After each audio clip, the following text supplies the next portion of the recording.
ఆర్థిక గ్రహణం. ఓం వసుదేవసుతం దేవం కంసచాణూరమర్దనం దేవకీ పరమానందం కృష్ణం వందే జగద్గురుం. శ్రీ రాధాకృష్ణాభ్యాం నమ. కృష్ణం వందే జగద్గురుం, అర్జునం వందే జగదేక వీరం. ఇప్పుడు మనకి పశ్చిమ ఆసియాలో యుద్ధం జరుగుతుంది. యుద్ధం జరగడం వల్ల మనకి ఇక్కడ పెట్రోలు డీజిల్ రేట్లు పెరగడము, మత్స్య ఎగుమతులు అవన్నీ కూడా ఆగిపోవడము, ఇలాంటివన్నీ కూడా జరుగుతున్నాయి. ఆర్థికంగా రేట్లన్నీ కూడా బాగా రేట్లు పెరిగిపోయినాయి. ఇప్పుడు మనం ఆర్థికంగా కుదేలైపోయాం. దీని అంతటికీ కారణం ఏమిటంటే గురుడు మిథున రాశిలో ఉండడము, ఆ తర్వాత జూన్ 2, 2026 సంవత్సరానికి గాను ఆయన కర్కాటక రాశిలోకి వస్తాడు. అప్పుడు దాకా కూడా యుద్ధం అనేటటువంటిది ఆగదనమాట. అలాగే ఈ యొక్క కుజ, బుధ, శుక్ర గ్రహాలు, శని గ్రహాలన్నీ కూడా మనకి మీనరాశిలో ఉన్నాయి. మరి ఏప్రిల్ 18 తర్వాత మనకి శుక్రుడు మనకి ఈ యొక్క మేషరాశిలోకి మారడం, ఇలాంటివన్నీ కూడా జరుగుతాయి. ఈ లోపల అసలు ఎందుకు మరి ప్రభుత్వాలు ఈ రవి గ్రహము మనకి ఏప్రిల్ 14 తర్వాత మేషరాశిలోకి వస్తున్నాడు, ఏమైనా మార్పులు ఉంటాయా ఈ ఆర్థిక గ్రహణంలో అనుకుని మనం చూసినట్లయితే, ఈ యుద్ధంతో ఏమైందంటే మనకి ఎక్కువ సవాళ్ళని మనం ఎదుర్కొంటున్నాము. తర్వాత మన దేశం ముఖ్యంగా మనకు సంబంధం లేకపోయినప్పటికీ కూడా, అలాగే మన మూలధన పెట్టుబడులకు కానీ ఆర్థిక వ్యవస్థకు కానీ పెద్దగా మనకేమి నష్టం వాటిల్లలేదు. ఎందువలనంటే గురుడు మిథున రాశిలో ఉండడం వల్ల ఇది కారణం. వాటిల్లలేదని సర్టిఫై చేసింది ఎవరండి? మన కేంద్ర ఆర్థిక శాఖ మంత్రి అయినటువంటి నిర్మలా సీతారామన్ గారు. కాబట్టి ఈ యుద్ధంతో నష్టపోయేటటువంటి రంగాల్ని ఆదుకోవడానికి అవసరమైనటువంటి నిధుల్ని, వాటికి అలాంటి ఇబ్బంది లేదని కూడా ఆమె భరోసా ఇచ్చారు. ఇది శనీశ్వరుడు ఇస్తాడు మనకి. శని మనకి ఈ యొక్క మీనరాశిలో ఉండి వక్రించి ఉన్నాడు. కాబట్టి ఇంకా అవసరమైతే ఇంకో స్టెప్ ఏం చెప్పారు? భారత రిజర్వ్ బ్యాంక్ RBI కీలక వడ్డీ రేట్లను తగ్గించేటటువంటి అవకాశాలు ఉన్నాయన్నారు. ఈ యొక్క బుధగ్రహము మనకి ఈ వెసులుబాటులను మనకు కలిగిస్తుంది. ఇప్పుడు మనం గమనించినట్లయితే ఏప్రిల్ 10లో మీనరాశిలోకి బుధగ్రహం ప్రవేశిస్తుంది. ఏప్రిల్ 30 వరకు అక్కడ ఉంటుంది. కాబట్టి ఏప్రిల్ 30 వరకు మనకి యుద్ధం నుంచి వచ్చేటటువంటి ఫలితాల నుంచి మనం తప్పించుకోలేము.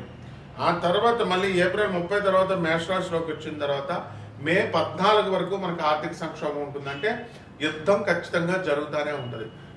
ఇప్పుడు ట్రంప్ వార్నింగ్లు ఇచ్చినా, ఎన్ని ఫైనల్ వార్నింగ్లు ఇచ్చినా ఇరాన్ ఏమి అది లెక్క చేయడం లేదు. 45 రోజులు విరామం ఇస్తే చర్చలు పెట్టుకుంటూ ఉంటున్నారు. అయితే వాళ్ళు ఇరాన్ పెట్టేటటువంటి ఈ యొక్క ఆంక్షల్ని మన ట్రంప్ ఒప్పుకోవడం లేదు. కాబట్టి యుద్ధం ఇక్కడ క్లియర్గా మనకు తెలుస్తుంది. మే 14 వరకు సెటరేట్ కాదు ఈ ఆర్థిక ఇబ్బందులు, ఈ ఆర్థిక గ్రహణం.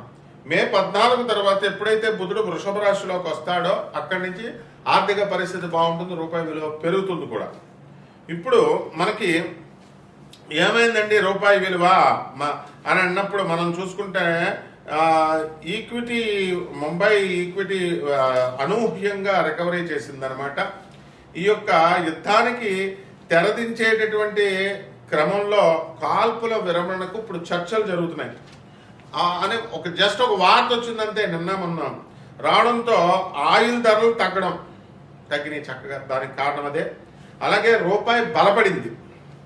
దీంతో ద్వితీయార్థంలో ఏమైందంటే బ్యాంకింగ్, IT షేర్లలో జోరుగా కొనుగోలు అనేటటువంటివి సాగడం ఈ రికవరీకి కొంచెం ఊరటనిచ్చింది. అలాగే సోమవారం రోజున ఏం జరిగిందంటే సెన్సెక్స్ పాజిటివ్గా ప్రారంభమైనా సరే ఇన్వెస్టర్లందరూ కూడా లాభాల స్వీకారానికి దిగడంతో రోజంతా భారీ ఆటుపోట్లకు లోనైంది.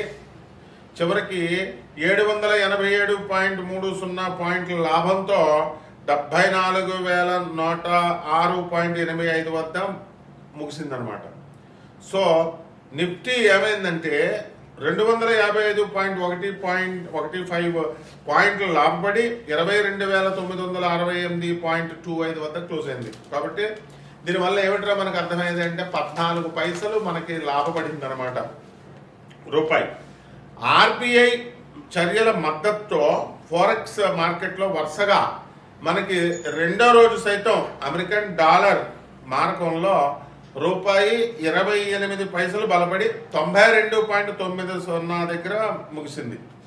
ఒక దశలో ఏమైందో తెలుసా, రూపాయి ఇంట్రాడే గరిష్ట స్థాయి 92.79 కూడా తాకింది. ఇదంతా కూడా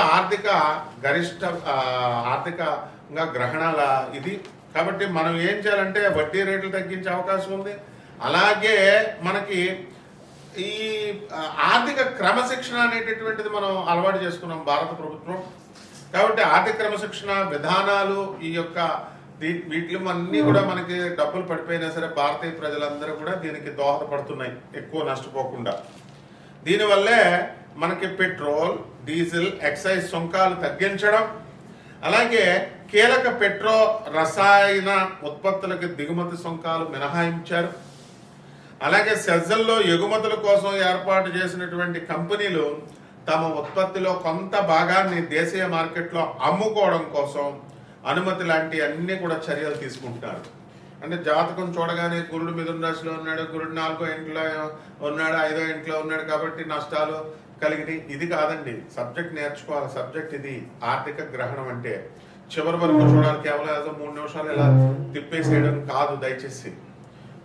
దీనివల్ల మనకి ఇప్పుడు ఏం జరుగుతుంది, ఇప్పుడు గ్రహస్థితిని కనుక మనం చూసుకున్నట్లయితే ఈ యొక్క రవి గ్రహము మనకి ఏప్రిల్ 14న మేషరాశిలోకి వెళ్తున్నాడు, మే 15న వృషభ రాశిలోకి వస్తున్నాడు. అక్కడి నుంచి బాగుండదు. మే 15 వరకు కూడా మనకి ప్రభుత్వం సరైనటువంటి నిర్ణయాలు తీసుకోలేకపోతే, ఏ ప్రభుత్వం అయినా వరల్డ్ అక్కడ అమెరికా అయినా, జూన్ 15 తర్వాత మిథున రాశిలోకి వస్తున్నాడు. అలాగే శుక్రుడిని మనం తీసుకున్నప్పుడు మార్చి 25వ తేదీన మేషరాశిలోకి ప్రవేశిస్తున్నాడు. ఆ తర్వాత ఏప్రిల్ 19న వృషభ రాశిలోకి ప్రవేశిస్తున్నాడు. మే 14 మిథున రాశిలో ప్రవేశిస్తున్నాడు. కాబట్టి శుక్రుడి వల్ల మనకి బంగారము రేట్లు ఇవన్నీ కూడా దిగిపోయినాయి. ఇవన్నీ కూడా కొంచెం పెరగడానికి అవకాశాలు ఉన్నాయి కొద్దిగా. అలాగే కుజ సంచారాన్ని కనుక మీరు తీసుకున్నప్పుడు కుజుడు ఏప్రిల్ 2 మీనరాశి, మే 11న మేషరాశిలోకి వస్తాడు. అక్కడ కూడా ఇబ్బందులు ఉంటాయి. జూన్ 20 నుంచి మనకి వృషభ రాశిలోకి ప్రవేశించడం అనేటటువంటిది జరుగుతుంది. కాబట్టి శని సంచారం అంతా కూడా మీకు తెలుసు, మీనరాశిలోనే వక్రించి ఉన్నాడు. ఇప్పుడు రాహుకేతువులు డిసెంబర్ 5 వరకు మనకి రాహు కుంభరాశిలోను, కేతువు సింహరాశిలోనూ ఉంటాడు. ఆ తర్వాత రాహువు మనకి మకర రాశిలోకి, కేతువేమో కర్కాటక రాశిలోకి వస్తాడు. బుధ గ్రహం వచ్చేసరికి ఏప్రిల్ 10న మీనరాశిలోకి వస్తాడు, ఏప్రిల్ 30న మేషరాశిలోకి వస్తాడు, బాగుండదు. మే 14 నుంచి వృషభ రాశిలోకి వస్తాడు. కాబట్టి వీటిలన్నిటిని మనం ఈ గ్రహస్థితులన్నీ మనం చూసుకొని విశ్లేషణ చేసినప్పుడు సమకాలీన పరిస్థితులు బయట, అలాగే గ్రహస్థితిగతుల్ని మనం ఇవన్నీ కూడా బ్లెండ్ చేసి మనం చెప్తున్నప్పుడు మే 14 వరకు కూడా మనకి ఆర్థిక గ్రహణం ఉంటుందండి ఈ 2026 సంవత్సరంలో. కాబట్టి అంతవరకు డబ్బులు బాధలు చాలా ఎక్కువగా ఉంటాయి అందరికీ కూడా. కాబట్టి గురుగ్రహము మనకి ఎలాగో ఇప్పుడు జూన్ 2న 2026 సంవత్సరంలో కర్కాటక రాశిలోకి వస్తున్నాడు కాబట్టి అక్కడి నుంచి బ్రహ్మాండంగా ఉంటుంది. ఇవన్నీ కూడా మనకి ఈ ద్వాదశ రాశుల వారి మీద ఈ ఎఫెక్ట్ అనేటటువంటిది ఉంటుంది.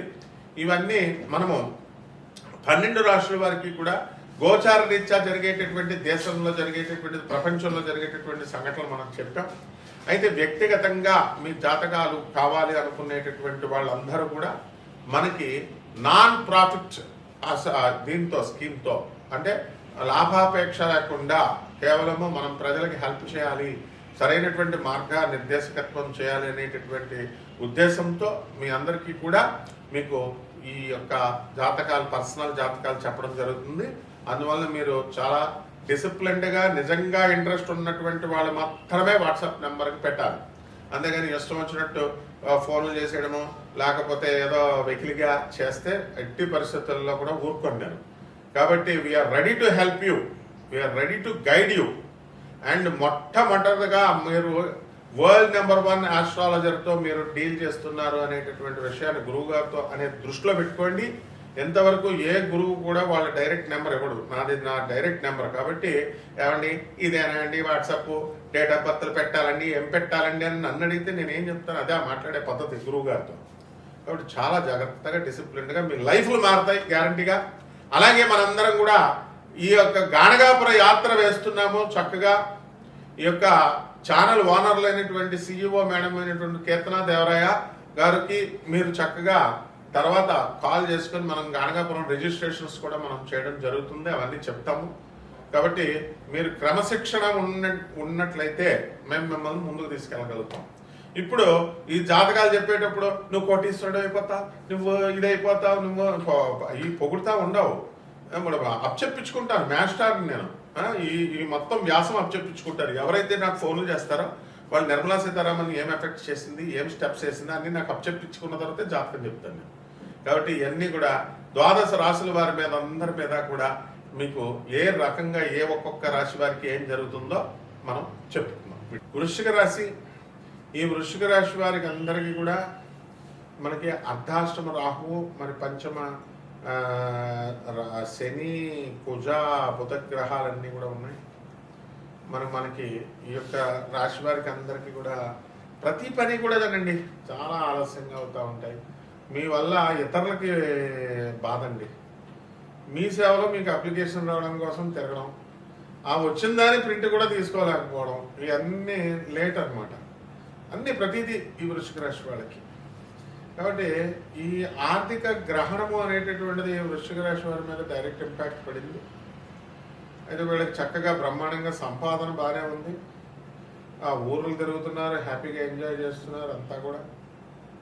అయితే ఈ జూన్ 2, 2026 సంవత్సరం దాటిన తర్వాత మరి వీళ్ళకి అష్టమ గురుడు వస్తున్నాడు. ఈ లోపల చాలా చక్కటి అప్పులు అందరూ కూడా తెచ్చి మీకు ఇవ్వడం జరుగుతుంది. ఇప్పుడు దుబాయ్లో ఉన్నారు, ఏం చేసుకుంటారండి, అక్కడ యుద్ధాలు జరుగుతున్నాయి. అవన్నీ కూడా బంధువులు, ఇతర గల్ఫ్ కంట్రీస్ అన్నీ కూడా వాళ్ళ దగ్గర ఉన్న సంపద అంతా కూడా ఇంచుమించు యుద్ధాల్లో పోతుంది. కాబట్టి ఇటువంటి వాళ్ళందరూ కూడా మీకు డబ్బులు ఉంచండి, అప్పు ఉంచండి, మీరు తర్వాత ఇవ్వండి, మీరు ఇల్లు కట్టండి, ఫస్ట్ స్థలం కొనండి అని మీ చేతుల్లో పెట్టడం అనేటటువంటివి జరుగుతాయి. కాబట్టి ఈ వృశ్చిక రాశి వారికి ముఖ్యంగా చాంచల్యం చాలా ఎక్కువగా ఉంటుందండి. ఏ పనైనా అవ్వాలంటే ఏంటండి, మనకి స్ట్రిక్ట్గా స్థిరమైన అభిప్రాయాలు ఉండాలి. ఎవరైతే చెప్పినట్టు వాళ్ళు మనం చెప్పినట్టు వింటే ఏ పని జరగదు కదండి. అందువలన ఎవరు చెప్పాలో, ఎవరు మంచిగా కరెక్ట్గా చెప్తున్నారో వాళ్ళు చెప్పేది వింటే మీకు పని జరుగుతుంది. కాబట్టి ఈ రాశి వారికి అందరికీ కూడా మరి ప్రేమ వివాహాలు జరగడానికి అవకాశాలు ఉన్నాయి. చాలా డేరింగ్ డాషింగ్ అండి వృశ్చిక రాశి వాళ్ళు. కాబట్టి ప్రేమ వ్యవహారం బాగానే ఉంటుంది. కాకపోతే ఏంటంటే వీళ్ళతో వచ్చింది మధ్యలో కొంతమంది ఎస్కేప్ అయిపోతారు. అలా కాకుండా మీరు ధైర్యంగా కొంచెం ముందుకు వెళ్ళాలి, మైండ్ స్థిరంగా ఉండాలి. ప్రతి విషయంలో కూడా ఆర్థికంగా అనేకమైనటువంటి సంక్షోభాలు మీకు జరుగుతున్నప్పటికీ కూడా వాటిని ప్లానింగ్తో, ఒక మంచి ప్రణాళిక, ఆర్థికపరమైనటువంటి క్రమశిక్షణతో మీరు ముందుకు వెళ్ళగలుగుతారు. మరి విద్యార్థులను కూడా మనం తీసుకున్నప్పుడు విద్యార్థులందరూ కూడా బ్రహ్మాండంగా చదవడం అన్నీ జరుగుతాయి. అలాగే మేనమామలతో మీకు వాళ్ళు చేసేటటువంటి పిచ్చి పనులతో మీకు కొన్ని సమస్యలు రావడానికి అవకాశాలు ఉంటాయి. ఉదాహరణకి మీ అమ్మగారికి ఎప్పుడో ఆస్తి ఇచ్చేసారు. ఆస్తి ఇచ్చేస్తే పెద్దవాళ్ళు అయిపోయారు, 30 సంవత్సరాలు అయిపోయింది. మీ మేనమామ ఇప్పుడు కేసేస్తాడు మీ మీద. అది మా నాన్న తెలియకుండా మా అమ్మకి మా చెల్లికి ఇచ్చాడు, ఇప్పుడు నాకు కావాలని. పాపం ఇటు మీకు రాక, ఇటు మీ ఎదురు డబ్బులు లాయర్లు పెట్టుకొని మీరు వాదించుకోవడాలు, ఇవన్నీ అవసరమా అంటే ఇలాంటి విషయాలన్నీ కూడా జరుగుతాయి మీకు. మీరందరూ కూడా చూసుకోండి, అబ్జర్వ్ చేయండి.